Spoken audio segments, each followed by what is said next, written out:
Dávalos. El día de hoy estoy muy contenta de poder estar aquí compartiendo una nueva ruta creativa. El día de hoy es muy especial, estoy con una mujer que ha trabajado muchísimos años dentro del área literaria. Leonora Alonso es una mujer mexicana que escribe, no recuerda el origen, pero escribe, entre otras tantas cosas.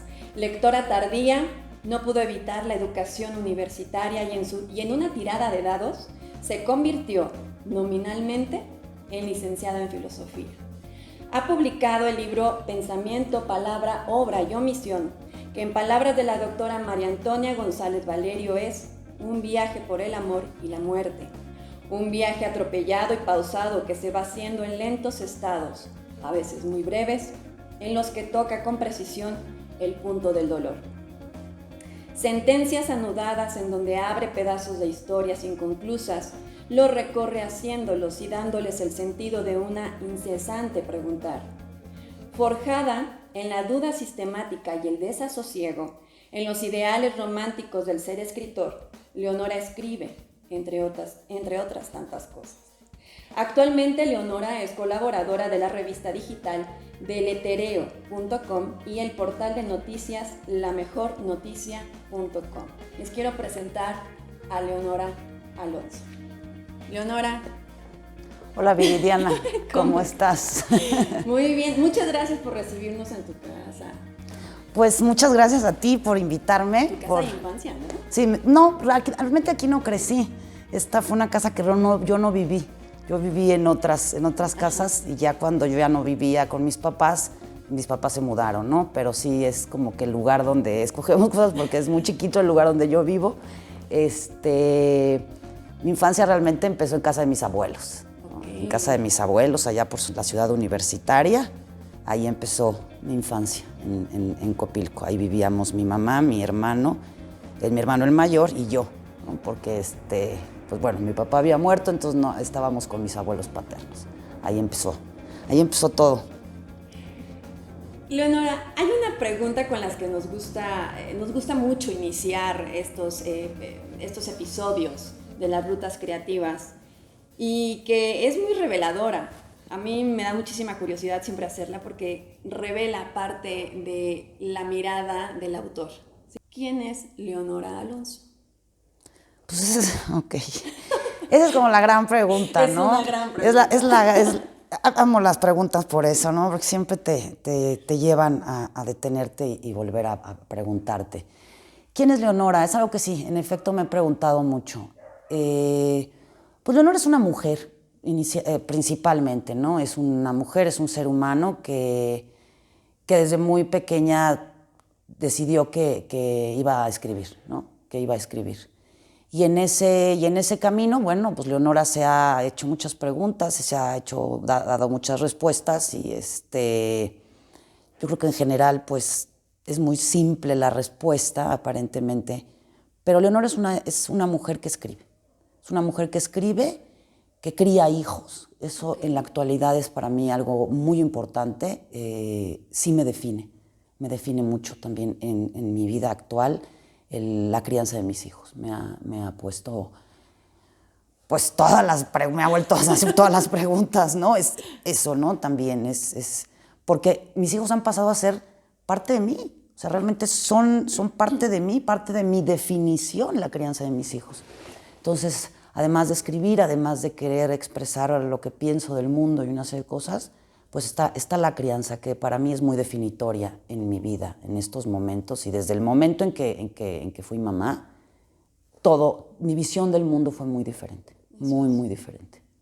¿Cambió totalmente también en tu manera de escribir, por ejemplo? Sí, claro, ¿no? De hecho, hay una anécdota muy chistosa porque yo tuve a mi hijo y todo eso, y yo creo que cuando lo vi ya bien lo que había hecho, no sentí, yo creo, lo que siente la gente cuando es responsable. Uh-huh. Fui consciente de que eso era una responsabilidad. Wow. Algo que antes ni por aquí me había pasado, que yo tuviera que ser responsable de algo. La juventud había libertad. En cuanto tuve a mi primer hijo fue, esto es ser responsable. Y el sentimiento que tuve fue, ya no quiero. Ahí se los dejo y me voy. ¿no? Corro. Sí, me sentía abrumada, porque dije, esto sí, no lo puedo dejar como dejar cualquier cosa. Esto es otro nivel en mi vida, ¿no? La responsabilidad. Eso fue como, chin, esto es la responsabilidad de la que me hablaron toda la vida. Esto es lo real. Me enfrentó la maternidad a la realidad. Eso es. Entonces podríamos decir que Leonora es una escritora responsable.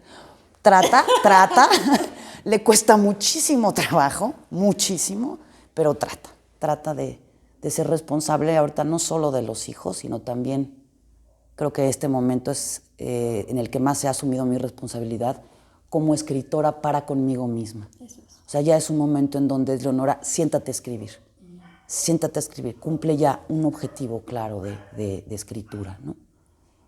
Por primera vez, digo, tengo 43 años, ¿no? Y de pronto dices, bueno, y todo lo que estuve haciendo antes, que nunca no me preguntaba, fluía de otra forma, había una inconsciencia maravillosa de la juventud, que es la que yo llamo, bendita juventud, que no tienes que pensar en absolutamente nada. Dirían, ¿no? Por ahí es el lóbulo frontal. Sí, ¿no? Exacto. Y de pronto hay un muchísimo más compromiso para con mi hijo, para con mi escritura. Antes me limitaba mucho siempre pensar en quién me va a leer, en si lo estoy haciendo bien, ¿no? Ahora ya no me pregunto si me van a leer o no, qué van a pensar de mí al leer. Ahorita ya el compromiso es conmigo. El compromiso es conmigo, las respuestas son para mí, o las preguntas son para mí, ¿no? Es otra visión de la Leonora que podía a los 25 años escribir a la Leonora de ahorita. Son Leonoras muy diferentes, ¿no? Claro. Muy diferentes, ¿no? Qué padre. Pues fíjate, ahora, partiendo de ahí, vamos a ir con la siguiente pregunta. ¿Qué es el cuerpo para Leonora? A partir de justamente de esta Leonora que escribe, esta Leonora que ya es responsable, que ahora se ve a través de sus hijos también, o de la educación de sus hijos sobre todo. Ahora, ¿qué le significa el cuerpo a Leonora? Fíjate que sí, me he puesto mucho a pensar en eso. Y sin duda no es la misma percepción que yo tengo del cuerpo ahorita al que yo tenía cuando era joven, ¿no? Digamos que son realmente dos historias muy distintas, ¿no? Mi cuerpo, evidentemente, cuando fui madre también, cuando tuve a mi primer hijo, bueno, mi relación con el cuerpo cambió totalmente, porque mi cuerpo empezó a cambiar de muchas formas y pues sí, de pronto me sentía como un poco alienada, ¿no? Yo decía, bueno, es que esto que traigo adentro, ¿no? Pues estaba apropiando de mi cuerpo. Yo creo que el cuerpo, antes que cualquier cosa, es un medio. Okay. Es un medio, ¿no? Que nos permite pues, llevar a cabo lo que nosotros generemos aquí en la cabeza, nos permite, si queremos escribir, si queremos bailar, si queremos comer, ¿no? Es un medio para lograr cosas, ¿no? Pero también el cuerpo ahorita me significa, ¿cómo expresarlo? Me significa un ajeno. Okay. Un ajeno. Ajá. Sí. El cuerpo cuando es joven, y aquí es como quiero hacer un poco, la juventud es, como se verá, estoy un poco en la crisis de los 40, ¿no? No es lo mismo ese cuerpo joven, que ese cuerpo que aguanta, ¿no? En la juventud, desveladas, fiestas, trabajo arduo, y parece que es invencible, ¿no? Yo siempre he dicho, la década de los 20 a los 30 uno es inmortal, ¿no? Nada, el cuerpo lo podía todo. Pues sí. ¿No? El cuerpo lo podía todo. Y ahorita a los 43 digo, no, el cuerpo no lo puede todo, y además se revela. Ajá. Y se revela feo el cuerpo, ¿no? Cuando tú le pones al cuerpo, abusas del cuerpo ya a cierta edad, el cuerpo dice, a ver, momentito, ¿no? Ya no estamos para estos trotes. Y ya no es la misma relación, ¿no? Sin embargo, siempre percibía mi cuerpo como mío, como que yo podía, mi cuerpo me servía para hacer lo que yo quería, ¿no? Cuando tengo a mi primer hijo, me doy cuenta que mi cuerpo ya no es mío. Uh-huh. Momentáneamente no es mío. Claro. Porque, se está desarrollando algo adentro. Todo mi cuerpo, aunque yo no quisiera, está generando sustancias, está generando una serie de cosas, porque lo único que a ese cuerpo le interesa es que lo que tengo adentro, esa vida que se está formando, salga. Sí, claro. No hay más. Entonces no es mío.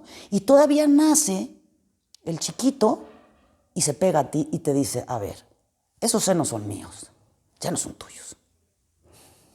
Entonces tú de pronto te sientes así como, pues sí, es cierto, no, ya no es mío. Y ya cuando dice, ya no me gustan, ya no quiero, ya los sucesos fueron suficientes, te ves el cuerpo y dices, a ver, es que con este cuerpo no empecé, ¿no?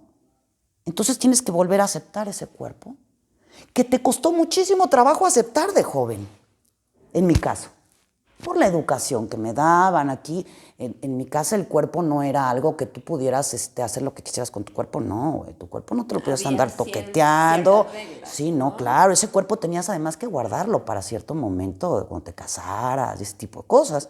Cosas que algunas amigas mías, de pronto que son que crecieron en familias de ideologías más liberales y todo eso, no pueden creer que yo todavía fui de una generación en donde sí había el estigma de había que llegar virgen al matrimonio.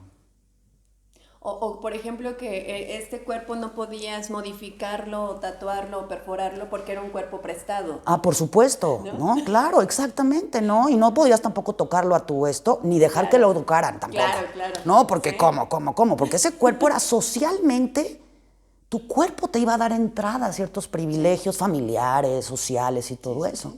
Entonces, rebelarme frente a eso fue durísimo.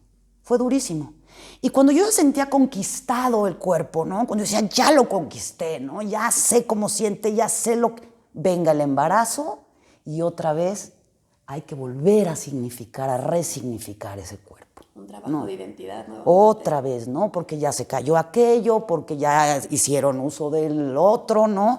Porque todo te cambia, ¿no? Se te cae el pelo, ¿no? Se te cae el diente, ¿no? Es muy fuerte, es un asunto muy fuerte. Y yo, siendo tan racional a veces, pues sí me impactó mucho, ¿no? Este rollo de decir, ya tenía yo conquistado mi cuerpo y ahora, lo conquista el proceso del embarazo y tengo que volver a significarlo, ¿no? Volver a reconocerlo. Y además reconocerle al cuerpo su maravillosa capacidad de reconstrucción, de sanar, de regenerarse, que es extraordinario. Claro. Entonces te mete en otra relación con tu cuerpo. Pero te deja claro que el cuerpo es como la vida, es temporal, no te pertenece del todo y que tienes que cuidarlo. Ya tienes que empezar a cuidarlo, ¿no? Ya no le puedes entrar con todo al cuerpo. ¿Por qué? porque el cuerpo ya te dice, mira, ya no se puede, ¿no? Ya. Y no soy de las que tienen la personalidad de irme a hacer fit y comer súper bien. No es. Entonces ya al cuerpo ya no se le puede tratar de esa manera. Ya no se digiere igual, ¿no? Entonces para mí el cuerpo es este medio que te permite vivir y todo, pero que constantemente tienes que estar reconociendo, desconociendo, volviendo a conocer, hasta el final de tu vida, porque al rato viene la vejez. Sí, claro. Y es un camino donde te vas desmoronando, ¿no? Yo, por ejemplo, tengo 43 años y muchas de mis amigas me dicen, de verdad, yo ya estoy en menopausia. Entonces, otro cambio, ¿no? Ya también yo pensé, dije, ya salí yo ya de las maternidades, todo. No, ahora viene otro cambio. Viene otro ciclo. Y hay que volver a reconocer ese cuerpo. Vamos y regresamos. Estamos con Leonora Alonso, escritora, cuentista, filósofa. Vamos, regresamos. Les recuerdo que esta es una ruta creativa de T intervalo 5. No se despeguen.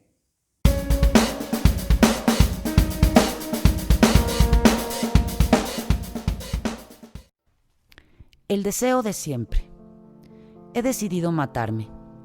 Ha llegado el momento de planear, con espíritu de lo posible, este asunto de darme muerte. La profunda admiración por los suicidas me acompaña desde siempre y convertirme en uno, paradójicamente, fue el motivo de tanto vivir. En realidad no tengo ninguna razón para hacerlo. Bien podría estar loco o muy vacío, pero no. Todo se ha oído, aunque en realidad nunca nada se va del todo. Algo deja siempre lo que se va. Yo estoy lleno de lo abandonado. Yo mismo soy un algo olvidado. Es curioso, pero nadie intuye que soy un suicida en potencia, resolutiva. Es una lástima no poder hablar con los expertos, pero la experiencia es muda, sorda, incolora, insabora, sin tacto y sin aroma. Esta forma mía de no moverme me mantiene a salvo del sufrir absurdo de los hombres, de sus fantásticas perturbaciones, pero no sería honesto negar que hubo momentos de profundo dolor, desgarraduras que surcí más allá de la propia piel. Sin embargo, no es momento de recordar. Nunca vale la pena hacerlo. El pasado está muerto, así nace, muerto. Esto de morir es simple. Solo necesito de una predisposición concienzuda, producto de la correcta manipulación de las leyes de mi cabeza. La verdad, me encuentro cansado, tan exhausto que comienzo a sentir que me transparento, como si una cáscara de sal se desprendiera constantemente de mi cuerpo. La noche comienza a derrotarme, más bien el tiempo. Sí, me caí del tiempo y es desde entonces que de un hilo de partículas pendo, un hilo que por fin se ha roto.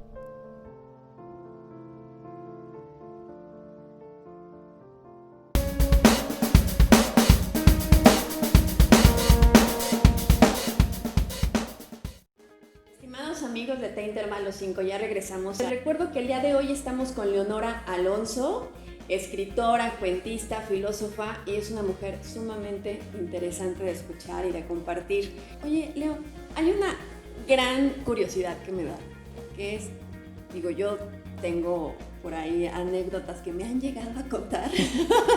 Los sinólogos son maravillosos. Pero a mí me gustaría mucho saber en qué momento llega la escritura a Leonora.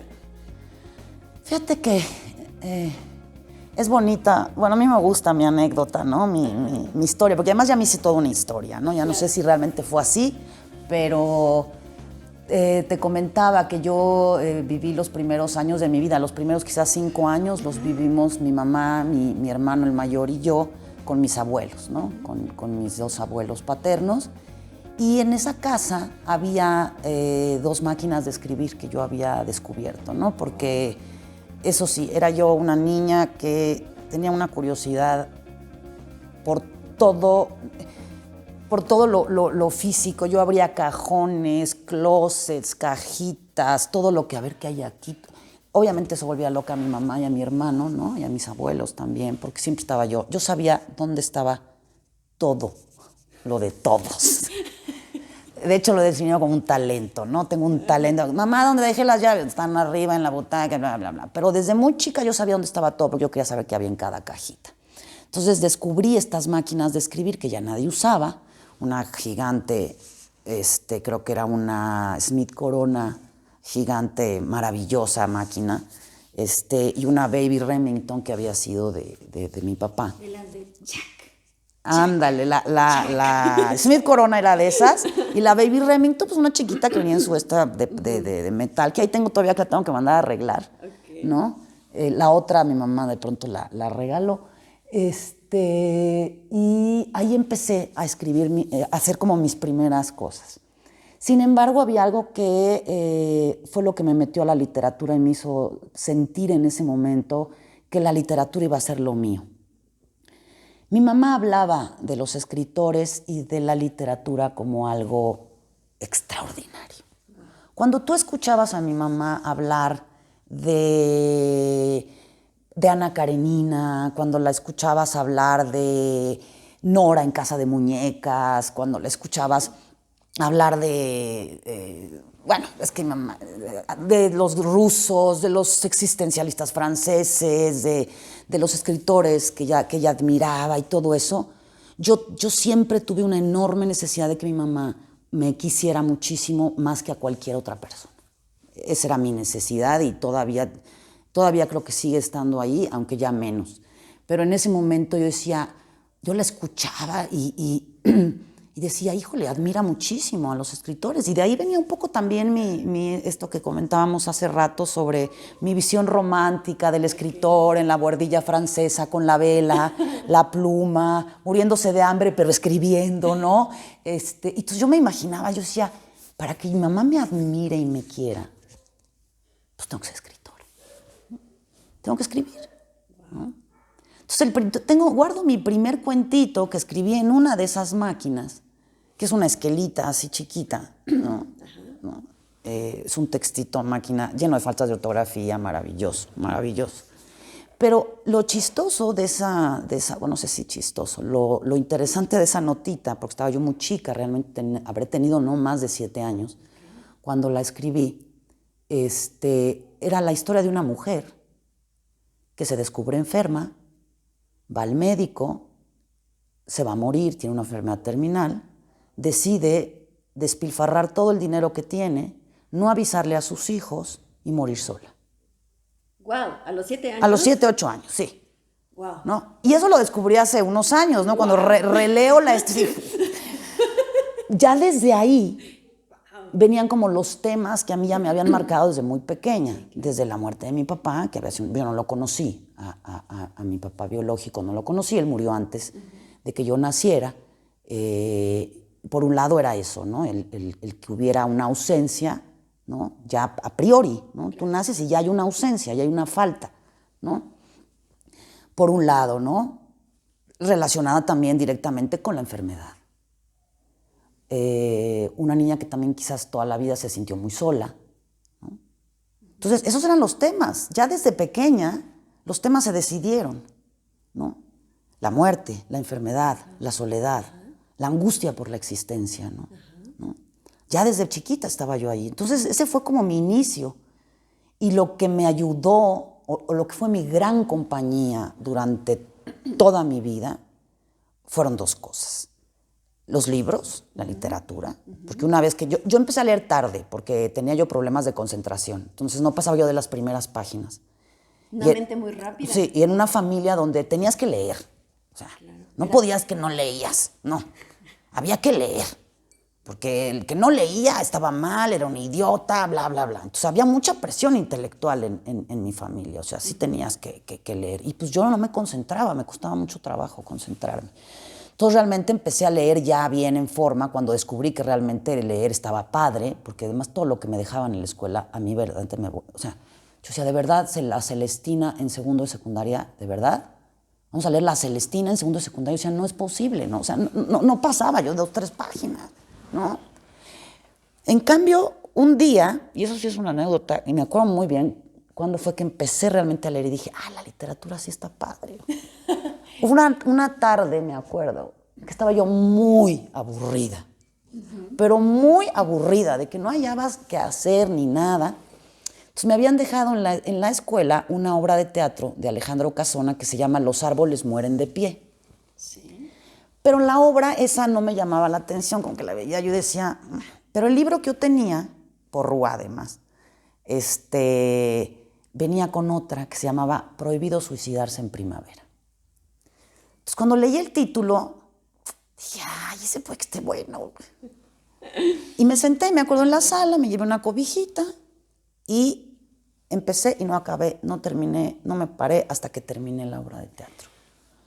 Y fue para mí maravilloso porque descubrí que en los libros había un refugio maravilloso. O sea, que yo podía ir, si algo me molestaba del mundo, si algo, agarrar un libro y ponerme a leer, me metía de pronto en otro universo y yo podía ignorar lo que pasaba, ¿no? Entonces fue la literatura y la música. Claro. Y la música. Y ahorita que estoy retomando la música, porque durante muchos años no pude escuchar música por la misma maternidad, claro, porque no me podía aislar musicalmente. Tengo que estar todo el tiempo viendo a ver que no se me estén aventando a la ventana los hijos, ¿no? No pude, y ahora dije, Leonora, tienes que volverte a poner a escuchar música, porque esa fue tus mejores amigos han sido la literatura y la música. Y nunca me han fallado. O sea, así fue como empecé a escribir y decidí que iba a ser escritora. Por un lado quería yo el amor y el amor de mi mamá incondicional y absoluto para mí y su admiración, y por el otro pues descubrir que podía sentirme menos sola. Al leer y al escuchar música me sentí yo menos sola. Ay, qué fuerte. Me hace sentir un vuelco en el corazón, Leo. Ay, pues... Es que es una entrada a un camino que finalmente no te ha dejado. Y como bien dices, se han convertido en tus fieles amigos y acompañantes. Y ahí están, ¿no? Tus aliados. Y ahí están, en el momento en que diga la música, ahí está, ¿no? Y esto, ya vamos a hacer el comercial, pero esto del Spotify me parece una cosa extraordinaria. Porque antes grababas, ¿no? Grababas y cortabas y tenías que... Y ahora no, toda la música está ahí, ¿no? Todo. Y tienes para aprender mucho más y más música. Es una maravilla, ¿no? Es increíble, porque además no se termina, ¿no? No se termina, ¿no? Claro. Algo nuevo ahí. Exacto. Dices, esa canción de cuando era chiquita, ¿cómo se llamaba? Y ahí la encuentras y revives, ¿no? Dices, oye, cuando era jovencita, güey. Es maravilloso. Eso es el arte, güey. Sí. Eso es el arte. Y eso es lo que da el arte. No esta superficialidad que le han querido como dar actualmente al arte, como algo entre comercial, entre puro espectáculo. No. El arte está cerca del alma, el arte está cerca del corazón o del espíritu, como quieras llamarlo, ¿no? ¿No? Ahí es donde está el arte. Y ese es el arte, ¿sí?, que va a otro nivel. Claro. ¿No? Toca otras fibras. Toca otras fibras. Y digo, aquí quizás algunos me pueden linchar, pero hay una cosa que puede ser el arte popular. Sí. Pero hay otro arte, creo yo. Sí. ¿No? Sí. Y no me refiero al arte élite, no. Ajá, a ese otro arte. Alta cultura. Exacto. A ese otro arte que surge además de la complejidad de los artistas, de los seres humanos que están ahí. Que están ahí, están dándole y todo eso, ¿no? Y ese es el arte que desgraciadamente ahorita está siendo, pues... Está muy golpeado. Está golpeadísimo, ¿no? Golpeadísimo. Por un lado, pues los espacios se están cerrando, sí, ¿no? Y por otro lado también la economía no está dando, ¿no? Porque además el arte, ese arte, porque no hay que decir, no es mejor uno que otro, ¿no? Digo, el arte popular tiene cosas extraordinarias, pero son diferentes. Van a lugares distintos. Van a lugares distintos, ¿no? Y creo que también los orígenes de creación son distintos, ¿no? Yo creo que ese es el arte que nos humaniza, ¿no? Ese es el arte que sí nos lleva como quizás a otro nivel, ¿no? En cuestión de interioridad, en cuestión de desarrollo humano, ¿no? Ese arte que va al cuestionamiento de la existencia, al cuestionamiento del arte en sí inclusive. Exacto. ¿No? Y que no puede ser, por ejemplo, mamá es pintora, ¿no? Y un día estábamos enfrascados en una discusión de qué diferenciaba, ¿no? El verdadero arte, ¿no? De lo normal, ¿no? De una técnica, ¿no? Del dominio de una técnica, ¿no? Porque si tú te metes a internet ahorita y buscas dibujantes y te encuentras una cantidad de dibujantes verdaderamente extraordinarios, y un ¿no? chorro de tutoriales Exacto, también. ¿no? Ilustradores que dices, no manches, es una maravilla, ¿no? De todo, hay de todo, de gente que hace maravillas. Sí. Yo le decía a mi mamá, a ver, mamá, ¿tú qué piensas, no? ¿Qué es lo que, en el caso de un cuadro, ¿no? ¿Qué hace de la copia o al original? ¿No? ¿Qué lo diferencia entre de la verdadera obra de arte de una manifestación de dominio de técnica y todo eso? Y mamá fue como muy sencilla y muy clara y me dijo, pues yo creo que no se dan cuenta que ante un dibujo que está copiado, que está extraordinariamente bien manejado la técnica y todo eso, pero no hay atmósfera. Okay. No hay atmósfera. ¿Qué pensás? ¿A qué se refería con la atmósfera? Pues yo quise suponer que es algo que rodea a la obra misma, ¿no? Tú, por ejemplo, ve un cuadro que a ti te signifique, ¿no? Puedes encontrarte una copia, por ejemplo, del cuadro que tú quieras, ¿no? Pero la atmósfera puede ser, yo supongo, esta combinación del espíritu del pintor, ¿no? De que la obra en sí misma logró independencia de su creador.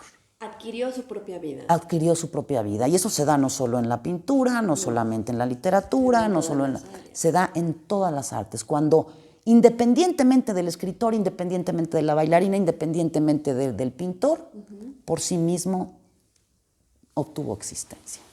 Eso es. Y no se puede explicar, mayor cosa. Es que justo ahí es donde se define todo, totalmente. Exacto. El dominio de la técnica o el verdadero arte, si lo queremos ver así también, ¿no?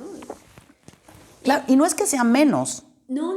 Tú puedes decir, mira, esta bailarina, por ejemplo, ¿no? Qué bárbara, tiene una técnica extraordinaria, hizo la coreografía maravillosa, ¿no? Pero hasta ahí se quedó.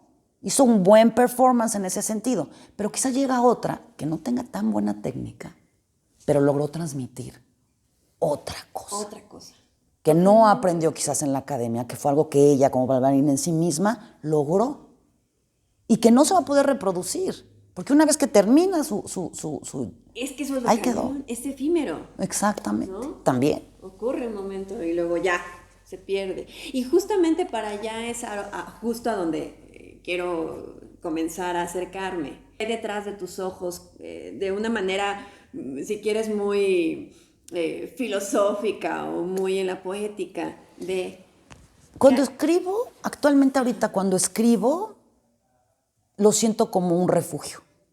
Okay. O sea, es como los últimos años he puesto mucha atención en la parte técnica de mi escritura.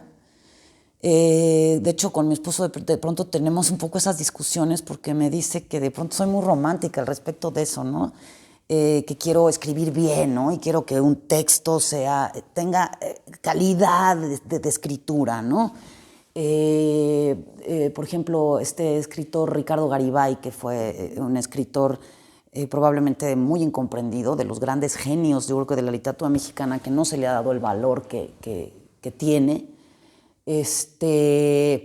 Él hablaba mucho de eso, del escritor como que tocado por los dioses, en donde las letras deben estar bien puestas y escribir bien, ¿no? Pero, ¿por qué? Porque solamente haciéndolo así va a poder también trascender. Entonces, técnicamente, he estado esforzándome mucho porque mi escritura sea limpia, porque sea una buena escritura. Pero por otro lado, es el medio para que yo me refugie. Okay. ¿No? Entonces, últimamente he tenido como necesidad de ciertas cosas y digo, no las puedo vivir porque mi momento de vida no lo permite, porque mis compromisos también que hice de vida en muchos sentidos, pues no lo permiten. Entonces, ¿qué hago? Voy a escribir una historia donde yo pueda hacer eso que quiero hacer y no puedo, pero lo voy a hacer ahí. Entonces, yo quiero ser una mujer de la vida galante, ¿no? Una dominatrix, ¿no? Okay. Pues entonces voy a escribir sobre eso. Entonces, ahorita para mí lo que es la escritura, y es donde ya me estoy divirtiendo, porque antes no te creas, no me divertía, yo sufría mucho escribiendo.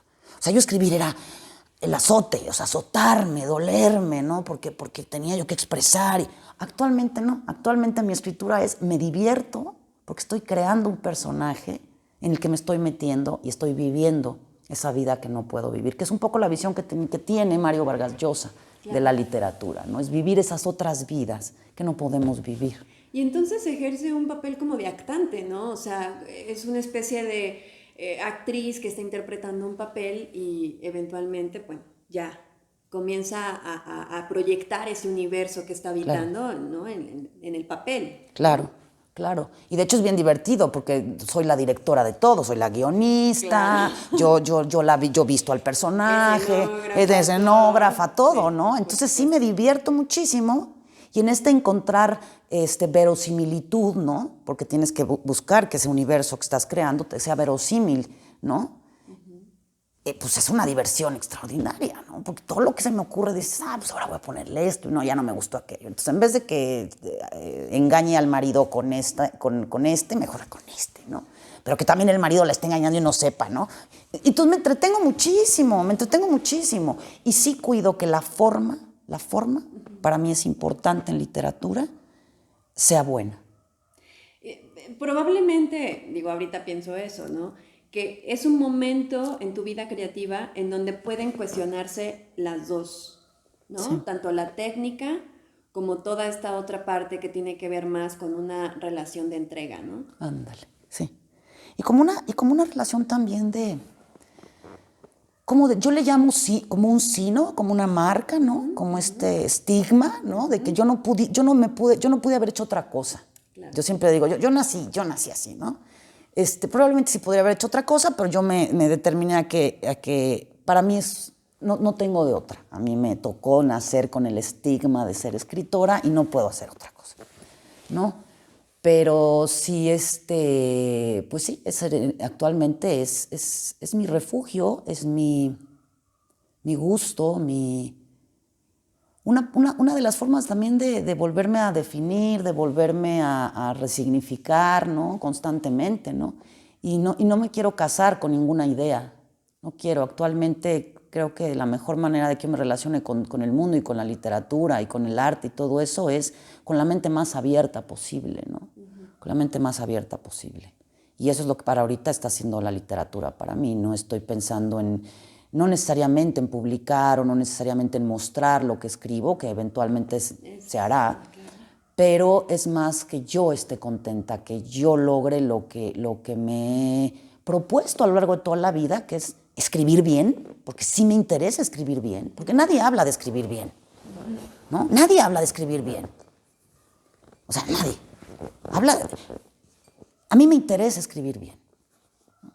A mí me interesa que las palabras estén bien dichas, ¿no? A mí no me interesa reproducir determinado lenguaje, no.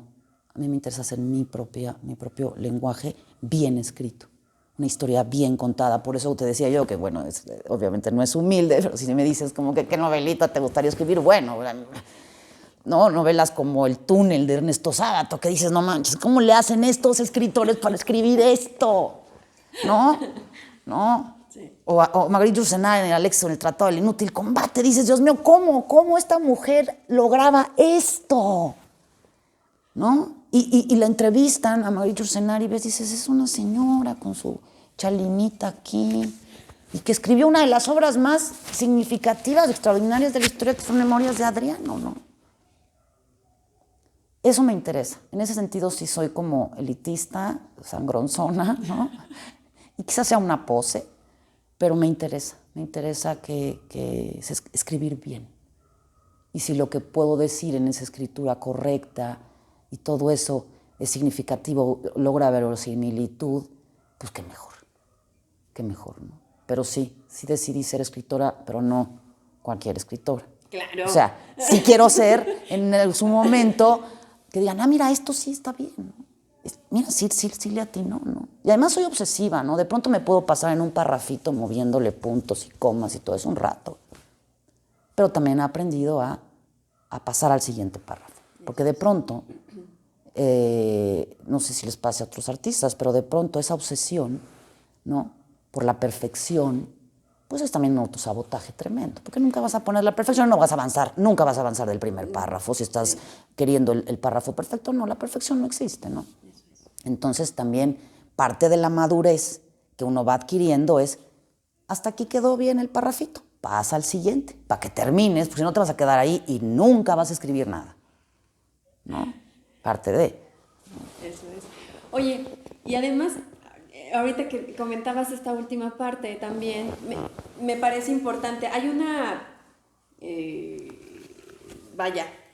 ha convertido en una especie ya de autointerpretación, las palabras y la voz, ¿sí? Uh-huh. Y yo no sé, me gustaría saber qué piensas cuando Jean-Luc dice que las palabras es el alma queriendo expresarse. ¿Qué pasa en ese sentido, por ejemplo, cuando tú dialogas con tu escritura, con tu literatura, con todo esto que vas describiendo, que nos vas contando a través de las palabras? ¿Crees que deja de existir o crees que sigue existiendo con mayor fuerza? ¿El alma, el momento en que verbalizas? El momento en el que verbalizas, en el que lo traspasas al papel, porque bien dicen que cuando uno lo da en papel... Se acabó. Ya. Bueno, realmente todo lo que uno saca y dejas ahí como hecho ya quedó, ¿no? Uh-huh. Excepto los hijos. Mira, te lo podría... por supuesto, ¿no? El lenguaje, las palabras, también te diría, ahorita no se me viene mucho el nombre, se me viene más la obra, el nombre de la obra. Te diría también cierto filósofo que de aquello que no podemos hablar es mejor callar. Porque aquello de lo que no podemos hablar no sabemos absolutamente nada. Es el lenguaje, uh-huh. Es realmente el lenguaje lo que comprueba o da prueba de nuestra existencia, uh-huh. De nuestro pensamiento. Uh-huh. O por supuesto que en cuanto tú escribes, en el momento en que ya está la letra puesta y tú retiras la pluma o ya no tecleas o todo eso ya pasó a ser algo externo a ti, ya no es tuyo. Y es de pronto la gran discusión, ¿eh? ¿Existe o no el autor? Es volvernos al cuento de Borges, de Funes, no Funes el Memorioso, otro cuento de Pierre Menard, autor del Quijote. Ok. ¿No? Que pone un texto del Quijote, pone que uno lo escribió Cervantes, si bien no recuerdo, igual y no es tan así, pero pone un texto que uno es del el Quijote y otro texto que es escrito por Pierre Menard y uno es escrito por Cervantes. Y son el mismo texto. Okay. Entonces la reflexión es, ¿son significativos los escritores una vez que la obra está ya en el mundo? ¿Importa quién lo escribió? ¿Importa que haya sido Cervantes que escribió el Quijote? Ya el Quijote por sí mismo ya superó a Cervantes. Sí. Digamos que aquí nos metemos a la gran discusión de la muerte del autor. Que yo creo que sí. Que yo creo que sí. En el momento en que se firma, o que no se firma, por sí misma la obra ya va al mundo y es un decirle adiós. Ya no tiene. Pudo haber sido expresión de ti, pero ya en papel ya no lo es. ¿No? Ya no lo es, tiene ya existencia propia. ¿Qué importa quién pintó la Mona Lisa? ¿Qué importa quién pintó el Guernica? ¿Qué importa quién escribió el Quijote? ¿Qué importa? Entonces, ¿piensas que es más la obra que el autor? Yo creo que la obra, sí, de pronto tiene existencia propia, ¿no? Aunque el autor siga, pero la obra ya tiene existencia propia. Como los hijos con los padres. Como los hijos con los padres, ¿no? Lo que pasa es que no dejan de fregar. O sea, el libro no te está moliendo. Los hijos ya están dependientes. ¿No? No depende. O sea, realmente la obra ya no depende del escritor. Claro. Dependió en el momento de su creación, pero una vez hecha la obra. Y eso yo creo que sería lo que pudiera también diferenciar un poco las obras que valen la pena, las que logran por sí mismas existencia. Y que es lo que Mario Vargas Llosa le nombra verosimilitud. Si tú logras que dentro de tu texto, tu baile, tu cuadro, o lo que sea que hagas, se independice de ti, ya la armaste, ya creaste, existe. El Quijote existe. Que me diga quién no existe. ¿Quién no se ha imaginado al Quijote? ¿Quién no se ha imaginado a Sancho? ¿No? ¿O quién no se ha imaginado a Juan Preciado en estos lugares de Rulfo? ¿No? ¿Quién no? Y Rulfo ya no importa. Ya a Rulfo, ¿quién le importa a Rulfo? Es el Pedro Páramo, ¿no? Ahí está la obra. Entonces, de alguna manera, este autor que mencionas, Francés, pues sí, en efecto, es una expresión de una interioridad, pero que se termina independizando, que logra independencia. Y que ya el lector o el espectador no tiene por qué saber quién lo hizo, ¿no? Una de las cosas cuando hago corrección de estilo, que les trato de decir a los escritores, que escriben todo, ¿no? Y quieren, como cuando están haciendo algún tipo de anécdota o alguna autobiografía, una cosa así. Y yo les digo, les insisto en, no digan todo. Están imaginando que si no ponen que escuchó tal canción y te ponen la letra de la canción en el escrito y saber, no tienes que decirlo todo. El lector no sabe, no te conoce. No tienes que escribirlo todo, guárdate cosas. O inventa, no tienes que tratar de reproducir la realidad. En el momento en que estás escribiendo, ya no hay realidad. Eso que crees que realmente pasó, no pasó. Lo que va a decir el libro no pasó. Aunque tú te acuerdes que sí, eso no pasó. Al lector no le importa, ¿no? Es por sí, el texto por sí mismo tiene su realidad. Tiene su propia realidad. Es una burbuja, un microuniverso. Sí, sí, exacto. Wow, está padrísimo. No, vamos a hacer un corte. Vamos y regresamos. Vamos a regresar ya con nuestro último bloque, ya para concluir y despedirnos de Leonora. Les recuerdo que estamos en una ruta creativa de T-Intervalo 5 con Leonora Alonso, escritora, filósofa, cuentista. Vamos y regresamos.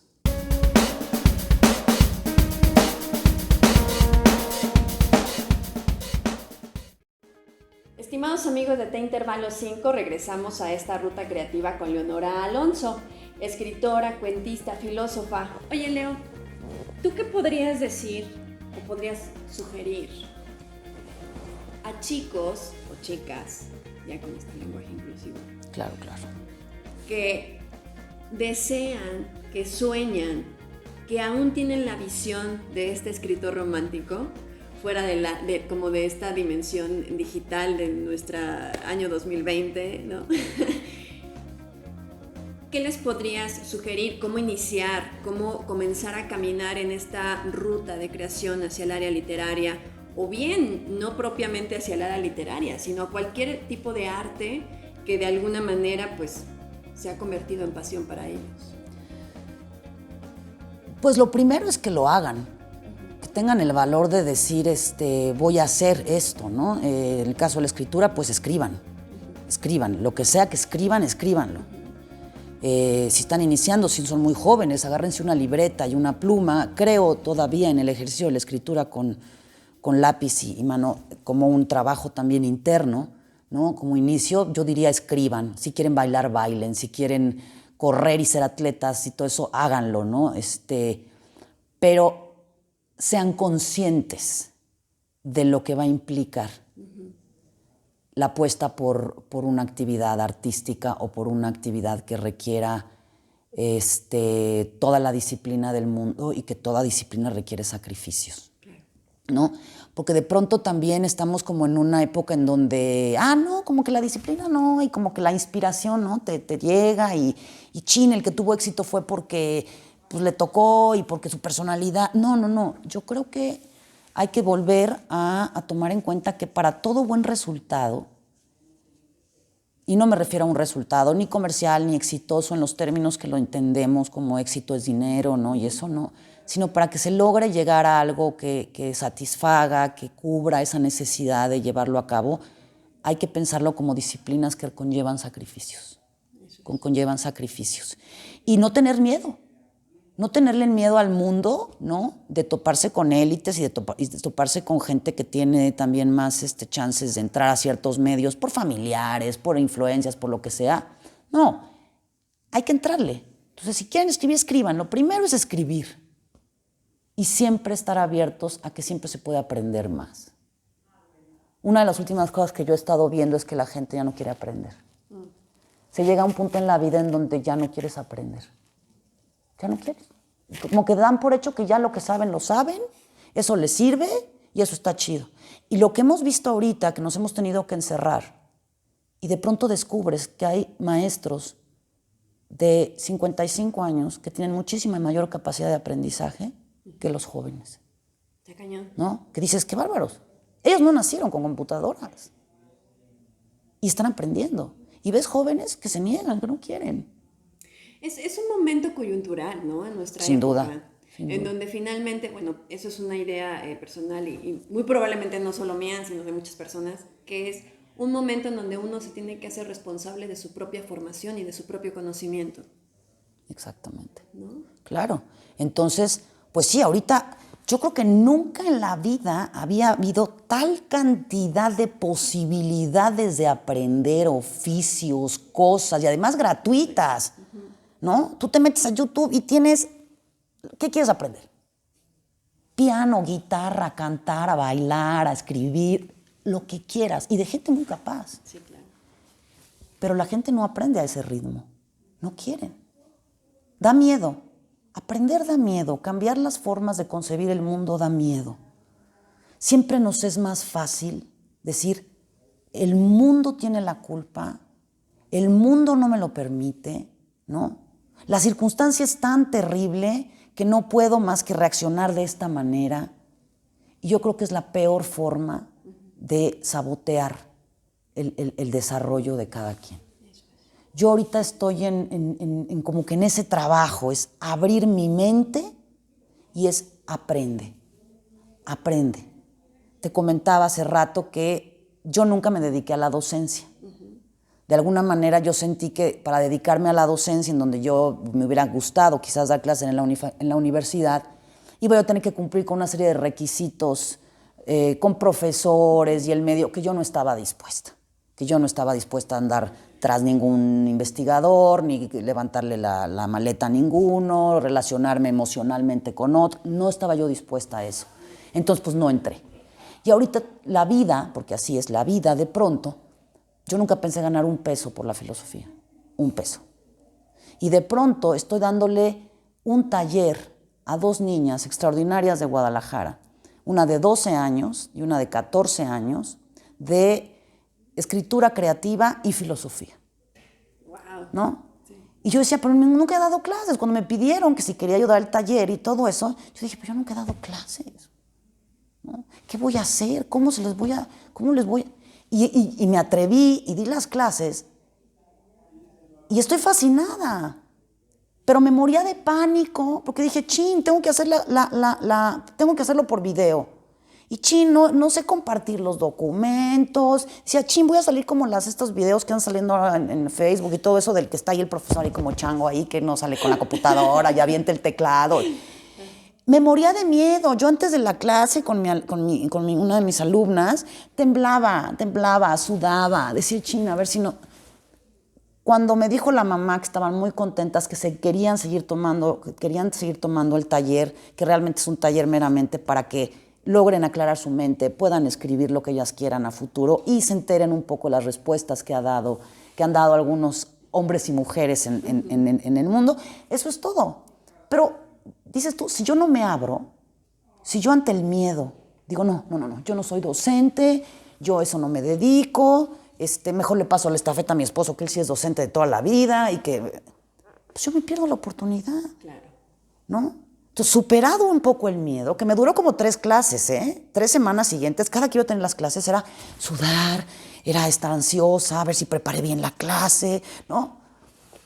Pero una vez que pude brincar esa, dije, qué padre, ya conocí algo más. Y yo me negaba, Decían, ay, como en pantalla, ¿no? Además hay una de ellas que no le gusta que yo la vea. Entonces estoy frente a la pantalla y no la veo. Es como darle clase al fantasma. Exacto, ¿no? Pero dije, bueno, adáptate. Sí, claro. Y aprende. Además, otra cosa que ahora sí que me congratulo, ajá, digo, quizás terminen enseñándote más estas niñas, Leonora, sí, que tú a ellas. Sí. Porque además yo ya hace muchos años que dejé de tener 12 años. De hecho, les cuesta trabajo hablarme de tú. Sí. Les cuesta trabajo hablarme de tú. Es la Miss. Oiga, usted. No, háblame de tú. Les cuesta trabajo. Sí. Pero yo les voy a terminar aprendiendo más, ¿no? Pero tengo la disposición. Me dicen, ay, veas este anime. Órale, va, ¿no? Y mira que me gustan los animes y soy de videojuegos y me mantiene por mi hijo, el de 12 años, también pues ando ahí todavía en este mundo de los jóvenes. Pero digo, hay que aprenderle. Si yo me pongo en una posición de yo soy la maestra, yo enseño, tú no tienes nada que enseñarme a mí. Ahí no hay nada. No, está. Ni les voy a enseñar nada, ni me voy a enseñar a mí nada, o me van a enseñar ellas a mí y vamos a quedar igual. No va a valer la pena. Y desgraciadamente esa es la actitud que tienen muchísimos profesores frente a sus alumnos. Sea de primaria, secundaria y hasta universidades. Yo, profesor, enseño, ustedes no tienen nada que enseñar. Que eso es con lo que yo crecí en la Facultad de Filosofía y Letras. Los profesores eran los que sabían y tú no sabías, ¿no? Entonces yo lo que les recomiendo a los jóvenes, éntrenle con todo y que les valga lo que vayan a decir. Eso sí, tengan en cuenta que si les gusta escribir, que si quieren bailar, tienen que sacrificarse. Cosa que yo no hice, y lo veo ahorita. Si yo hubiera sido más disciplinada, si yo hubiera tenido más un espíritu sí de disciplina y de sacrificio para algunas cosas, hubiera hecho cosas que también me gustaban en su momento. A mí me gustaba mucho el baile, por ejemplo. Y traté de tomar clases de danza contemporánea, me gustaba mucho, pero no tenía yo disciplina. Y no tuve a nadie que me obligara a ser disciplinada, como algunas personas quizás puedan tener a sus padres o todo eso. Yo en cuanto decía, mamá, ya no quería las clases de ballet, ya no vayas, mijita. Y eso que en su momento era como, ay, qué buena onda, se convirtió en un problema, porque no pude yo arraigarme a ciertas cosas que sí me interesaban, pero que yo no tenía el carácter en ese momento para... Si mamá me hubiera dicho, no, mijita, no te vas a salir del ballet, le sigues dando. Hubiera habido un momento en que yo hubiera podido brincar quizás ahí, pero no lo hubo. Entonces, ahorita es donde me estoy disciplinando. No lo tenía con mi marido y le decía, no, es que ya para qué escribo, ve la edad que tengo. Me dice, Leonora, sin comparaciones, no me estoy comparando. Me dice, Leonora, Saramago empezó a los 63 años a publicar, que nos digo, mamá, yo no soy Saramago. Me dice, no eres Saramago, por supuesto, me dice. Pero puedes seguir, escribe ahorita, ¿tú qué sabes? Me dice, es que tú ya te das por muerta, Leonora. Pues sí, luego digo yo, ching, pues es que ya 43, pues ya cuánto más me puede faltar, ¿no? Dice, no, tienes mucho todavía, yo ya acabé, yo ya acabé, los jóvenes tienen el poder. No, hay mucho más. Los 40 son los nuevos 20. Sí, no, pues, pero para mí sí ha sido la crisis, ¿eh? La crisis de los 40, así de, no, ya no soy joven, ya no. Bueno, ya no soy joven dentro de cierto, ¿no? Entonces, pues eso, yo les diría a los chavos es, éntrenle, escriban, piensen por sí mismos, cuestionen hasta lo que ustedes creen que ya dan por hecho, cuestionenlo otra vez, ¿no? Esa es mi formación más básica y que yo tuve desde muy niña y creo que ahí sí no fue algo que yo eligiera. Jamás me he dejado de preguntar por todo en todo momento. Eso es súper importante. Siempre. Y qué bueno que lo mencionas. Es una duda sistemática, poner constantemente en duda todo lo que creo, lo que sé, o que creo que sé, o lo que hago, y decir, tengo que aprender más de esto, tengo que investigar más de aquello, ¿no? Y eso es lo que de alguna manera yo creo es lo que me ha mantenido siempre. Cuando ya se va hundiendo, ya se va, vuelve a salir a flote, ¿no? ¿Por qué? Porque ese es como mi espíritu, es pregunta, vuelve a preguntar y vuelve a dudar, ¿no? Yo lo resumiría como un constante entusiasmo por querer entender la vida. Por un lado, es entenderla, pero también gozarla. Eso. Gozar la vida. No solo sufrirla, ¿no? Porque yo me doy mucho tiempo por sufrirla. Y ahorita estoy en un plan de, es momento ya de gozarla, ¿no? Es momento ya de gozarla. En mi caso, ¿no? En mi caso. De pronto se vuelve difícil, el mundo es difícil, hay muchas temáticas ahorita duras, ¿no? Quizá en otro momento podamos platicar. Pero hay que hacer frente a todas las violencias que hay, a todo ese tipo de cosas y saber que siempre puede uno, aún en las circunstancias más duras, salir adelante y salvar ciertas cosas. Aún en circunstancias arduas, ¿eh? Sí. ¿No? Y bueno, cada quien tiene su historia, ¿no? Pero creo que todo es posibilidad. Todo es posibilidad. Y ahí es donde quizá debamos siempre ver, más que imposibilidades, posibilidades. Eso es. ¿No? Posibilidades. Buenísimo, Leonora. Pues ya la escucharon, ¿eh? Así que hay que trabajar mucho, sacrificarse mucho, pero también tener mucho la disposición de querer seguir cuestionando al mundo y de hacer. Claro, hacer. Eso. Sí pensar, sí sentir, pero hacer. Porque en el hacer está la diferencia. Por supuesto. Ahí, pero cuesta mucho trabajo. Sí, está cañón. A veces el paso del hacer es a veces inconcebible. Pero además implica es cruzar la línea. Exactamente. ¿No? Es someter todas estas preguntas realmente a la acción y es un rollo, sí. Exacto. Pero el arte implica hacer. Exacto. Y te permite un hacer maravilloso. Claro. ¿No? Porque no es lo mismo que un hacer de trabajo, no. El arte te permite un hacer muy diferente. Sí. Muy, muy diferente. Eso es. ¿No? Ay, pues ya llegamos al final de esta conversación con Leonora Alonso. Y, Leo, platícanos, por favor, si podemos todavía acceder a tu última publicación, que son 44, ¿son 40 o 44 textos? Son 44. Fíjate que esta fue una pequeña edición que muy generosamente me hizo la editorial Literal, Proyecto Literal, que desgraciadamente ahora con el COVID no sobrevivió la editorial. Ya no se consigue, fue un tiraje muy pequeño, que además le tocó el año del temblor último. Entonces fue así como sacado en su momento rápido para que no se perdiera la presentación. No se puede ya conseguir. ¿Ya está digitalizado todavía? Sí, en esas estamos con la que era directora de Proyecto Literal, a ver si podemos conseguir el libro digital para poderlo liberar y todo eso. Son este librito que son realmente... Palabra, obra y omisión. Que son textitos que yo escribí en la década de la inmortalidad, que son de los 20 a los 30 años, ¿no? Iba yo con mi libretita y mi pluma a todos lados, O sea, imagínense cualquier escenario extraño y todo, ahí estaba Leonora con su libretita, con su libretita. Y estos fueron los rescatados, lo que yo consideré que eran rescatables de lo que en ese momento yo había escrito y estaban bien escritos. Además, fueron corregidos de manera exhaustiva, ¿no? Porque no me gustaban y no quedaban y no el punto y la coma y eso.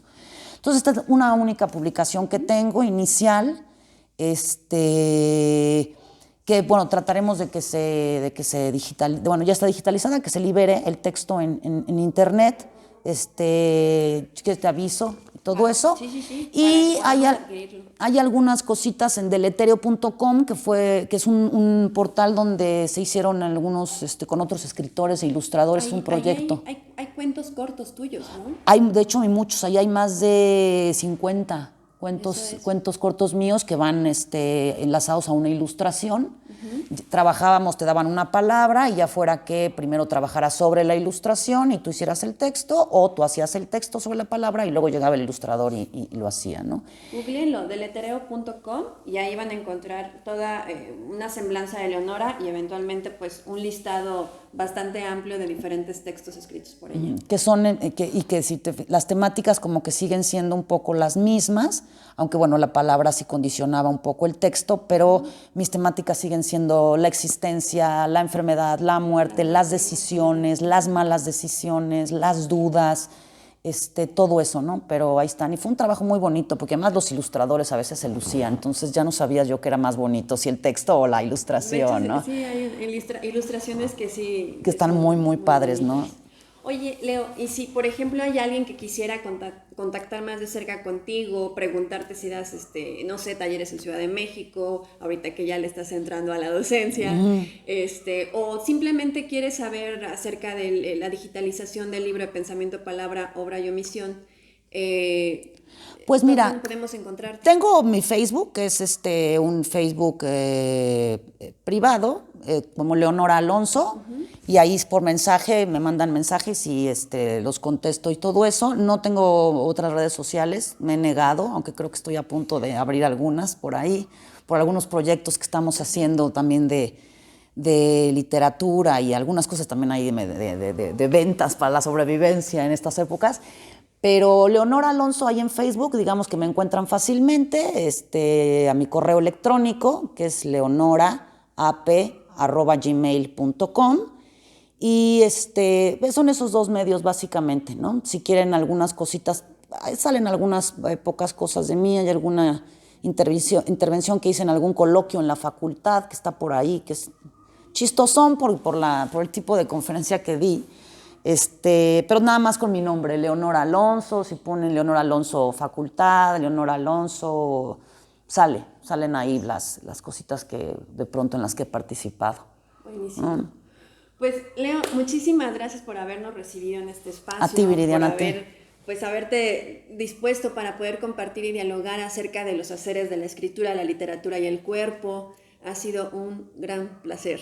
A ti, Viridiana, muchísimas gracias, y que me has dejado pensando ya en mil cosas, ¿no? Pero eso es lo padrísimo, ¿no? Poder dialogar en estos momentos, podernos sentar así frente a frente y dialogar, yo creo que es maravilloso. Te agradezco muchísimo, muchísimo. Gracias. Fue la verdad es que un súper gusto estar aquí. Muchísimas gracias, Leo.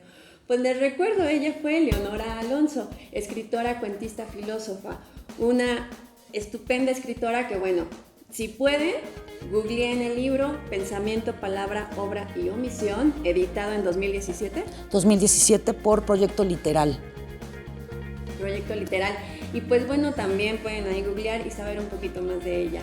Pues les recuerdo, esta fue una ruta creativa de T Intervalo 5. Les recuerdo nuestras redes sociales, estamos en Facebook, Instagram, SoundCloud para que escuchen nuestras primeras temporadas. Estamos también en YouTube rebotando muchas de nuestras entrevistas por ahí para que más personas podamos conocer y acercarnos un poco más a los puntos de vista de los diferentes creadores y artistas de esta Ciudad de México y de otras geografías de nuestro país. Entonces les recuerdo, ella fue Leonora Alonso.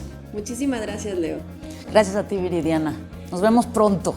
Muy pronto. Y nos vemos, Intervalos, de Intervalo 5. Hasta la próxima.